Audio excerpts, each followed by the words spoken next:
ছোট থেকে আমার স্বপ্ন ছিল আমি বড় হয়ে ইজিপ্টে পিরামিড দেখতে যাব। আপনারা যদি মনে করে থাকেন ইজিপ্টের সব জায়গায় পিরামিড দেখা যায় তাহলে আপনি ভুল। আমরা ছবিতে যে পিরামিডগুলো দেখি সেটা এক্স্যাক্টলি কায়রো শহর থেকে 30 মিনিটের দূরত্ব গিজায়। এটা হচ্ছে খুফু, যেটা সবচেয়ে বড়।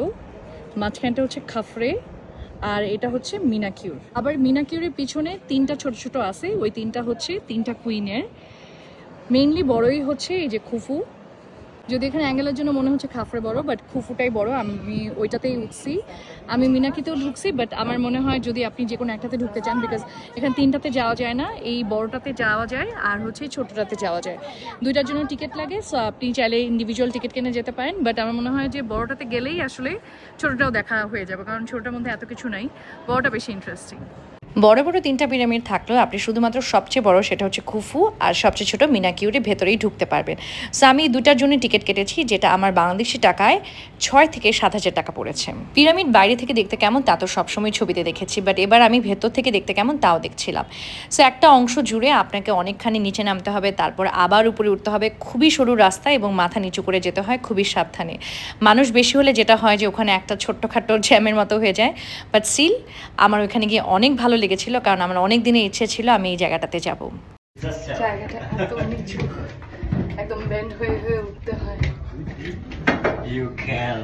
এইটা হচ্ছে সেই ফেমাস খুফু পিরামিড, যেটা হচ্ছে মোটামুটি 4,000 বছর পর্যন্ত এটা ছিল মানুষের বানানোর সবচেয়ে টলেস্ট টম্ব, মানে সবচেয়ে বড় কবর ছিল এটা। এবং এটার ভেতরে আমি একটু আগে গেছি, খুফু নামের যে কিংটা ছিল আসলে তার জন্য এটা বানানো হয়।